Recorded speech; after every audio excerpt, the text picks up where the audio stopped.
সরোজিনী আজ শ্বশুরবাড়ি থেকে চলে এলো। সরোজিনীর বিয়ে হয়েছিল 3 মাস আগে, অর্থাৎ বৈশাখ মাসে। একটু বেশি বয়সে বিয়ে হয় সরোজিনীর, কারণ রূপ ছিল না তার। ছোট বোন দেখতে ভালো হওয়ায় তাকে দেখতে এসে বোনকে পছন্দ করে, তাই তার মা বাবা ছোট বোনের বিয়ে দিয়ে দেন অনেক আগেই। ওরা 3 বোন, সরোজিনী মেজ। তাই তার মা বাবা ভাবে যার হয়ে যায় সেটাই ভালো। কিন্তু আপাতত ভালো দেখতে গিয়ে সরোজিনীর কপালে আরও দুর্ভোগ নেমে আসে। পাত্রপক্ষ দেখতে এলে ছোট বোনের আগে বিয়ে হয়ে যাবার জন্য সবাই একটু সন্দেহের চোখে দেখতে লাগলো ব্যাপারটা।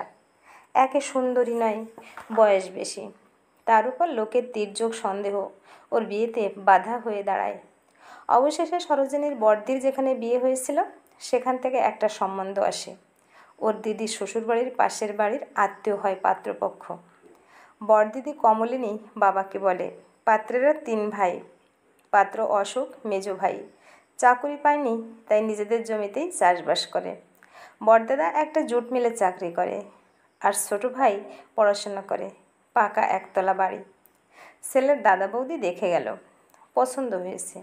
দাদা বলল, আমার ভাই যদি পরে আসে মেয়ে দেখতে বলে দেব, যদিও আমার পছন্দ করলে ওর আপত্তি হবে না।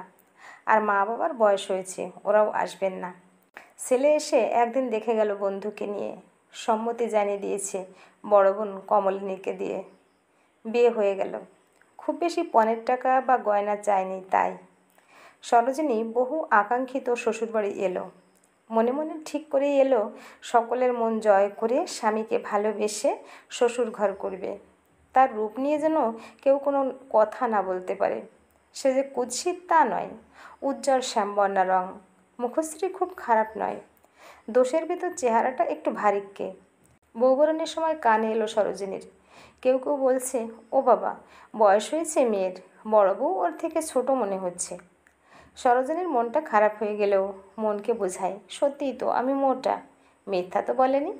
আর বড় বউ সত্যিই ছিপছিপে চেহারার, তার বয়স বোঝাই যায় না। যাক, বৌবরণ মিটে গেল। একে একে সব আচার অনুষ্ঠান মিটে গেল 2 দিন ধরে। টুকরো টুকরো মন্তব্য কানে এলেও সরোজিনী তা পাত্তা দিল না। সে মনের দিক থেকে নিজেকে খুব শক্ত রেখেছে। ফুলশয্যার দিন বড় বউ ওদের ঘরে ঢোকাতে এসে বলে, বেঁধে রেখো আমার ঠাকুরপোকে, ওর আবার পালানোর স্বভাব আছে। সরোজিনী হেসে ফেলে। বড় বউ সুনয়না বলে, আজ হাসছো তো, পরে বুঝবে আমি ঠিক বলেছি। কি ঠাকুরপো বলো, আমি মিথ্যে বলেছি? অশোক বলে, তোমার বাজে বকা শেষ হলে এখন যাও। সুনয়না 2 গ্লাস দুধ এনেছে, বলে, দেখো শাশুড়ি মা 1 গ্লাস দুধ দিয়ে বলেছিল তোমাদের দুজনকে খাওয়াতে। আমি জানি অশোক কারুর এঁটো খায় না, তাই তোর জন্য এই ছোট গ্লাসে করে আলাদা করে দুধ রাখলাম, খেয়ে নিস। আর ওটা ঠাকুরপোকে দিবি, বুঝেছিস? আমি এখন চললাম। সুনয়না চলে গেলে সরোজিনী দুধের গ্লাসটা অশোকের দিকে এগিয়ে দেয়। অশোক বলে, তোমারটা তুমি খাও আগে, আমার দুধ খেতে ভালো লাগে না। না না, তুমি খাও, না হলে বৌদি রাগ করবে, এটা নিয়ম, বৌদি বললো না। সরোজিনী কথা না বাড়িয়ে দুধটা খেয়ে নেয়। অশোক বলে, সারাদিন অনেক ধকল গেছে, শুয়ে পড়ো। সরোজিনী ভাবে, এই দিনটা সকলের কাছে শুনেছে স্বামী স্ত্রীর কাছে বহু আকাঙ্ক্ষিত বিশেষ দিন একটা, তবে অশোক এ কথা বলছে কেন? কোনো কথাই কি নেই আমার সাথে, নাকি আমাকে পছন্দ নয়? কিন্তু তাহলে বলেনি কেন, বিয়েই বা করলো কেন? এসব ভাবতে ভাবতে ওর চোখ ঘুমে বুজে আসে। এত ঘুম পাচ্ছে কেন? তবে কি সত্যি সারাদিনের ধকলে এমন হচ্ছে? ঘুমিয়ে যায় সরোজিনী। অশোকও শুয়ে ঘুমিয়ে যায়। সকালে উঠে দেখে অশোক আগেই উঠে পড়েছে, বাড়ির সবাইও উঠে গেছে। ও লজ্জা নিয়ে তাড়াতাড়ি উঠে আসে রান্নাঘরে, বলে, ঘুম ভাঙতে দেরি হয়ে গেছে, ও কখন উঠে পড়েছে বুঝতে পারিনি, আমাকে ডাকেও নি। কীরকম বলো দিদি ভাই, লজ্জা করে না? সুনয়না বলে, ঠিক আছে, প্রথম দিন হতেই পারে। কি বললো রে আমার ঠাকুরপোটি? কিছু বলেনি, আমার ঘুম পেয়েছিল খুব, তাই ঘুমিয়ে পড়েছিলাম। সুনয়না মুখ টিপে হেসে বলে, তাই বুঝি? সরোজিনী সমস্ত কাজই পারে, সুনয়নার হাতে হাতে কাজ করে দেয়। শাশুড়ি বলে, বেশ ভালো, সব কাজই তো পারো দেখছি। সুনয়না বলে, আর আপনাকে কোনো কাজ করতে হবে না, ওই আমার সাথে সাথে কাজ করবে। সরোজিনী দিনের বেলা সুনয়নার সাথে কাজ করে এতটাই ক্লান্ত থাকে যে রাতে অশোকের সাথে ভালো করে কথাই বলতে পারে না। সরোজিনী সুনয়নাকে বলে, আমাকে রোজ দুধ দিও না দিদিভাই, আমার ভালো লাগে না খেতে। কিন্তু এ বাড়িতে আমরা সবাই রাতে দুধ খাই, আর তুই খাবি না? আমার খারাপ লাগবে। সরোজিনী বলে, দিদি তুমি কষ্ট পেও না, আমি তো ইচ্ছে করে খাচ্ছি না। তোমরা খেতে দিচ্ছ না তা তো নয়।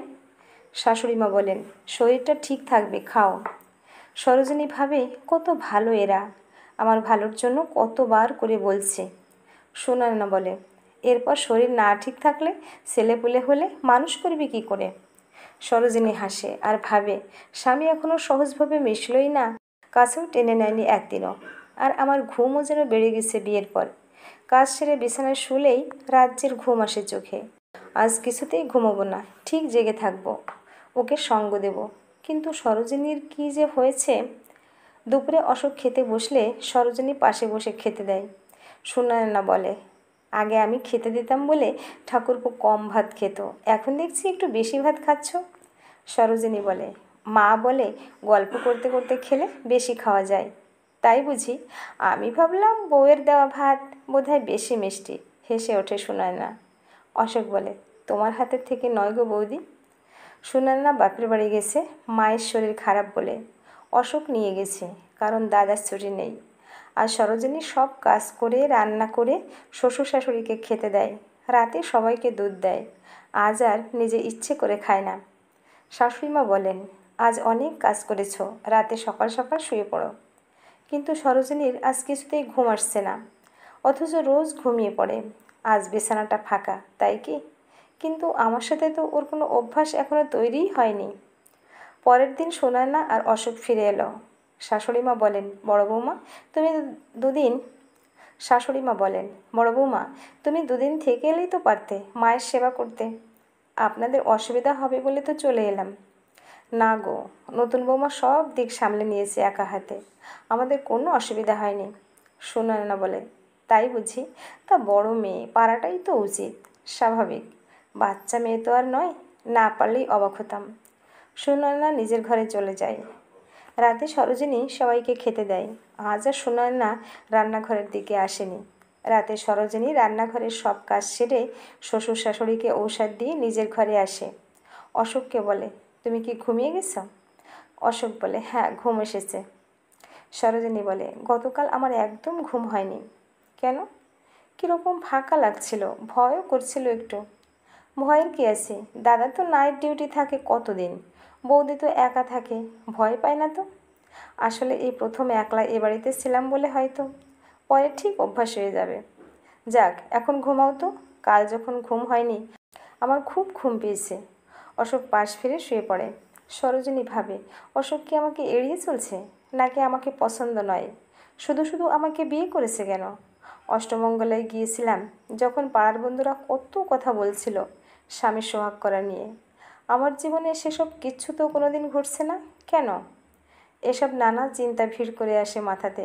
আমি তো একটা মেয়ে, লজ্জা তো আমার হওয়ার কথা, কিন্তু ও কি লজ্জা পাচ্ছে? কিন্তু কেন? তবে কি? প্রিয় ভিউয়ার্স, এতক্ষণ সাথে থেকে গল্পটা শোনার জন্য অশেষ ধন্যবাদ। এরপর কি হয় দেখতে হলে পরের পর্বে নজর রাখুন। ধন্যবাদ।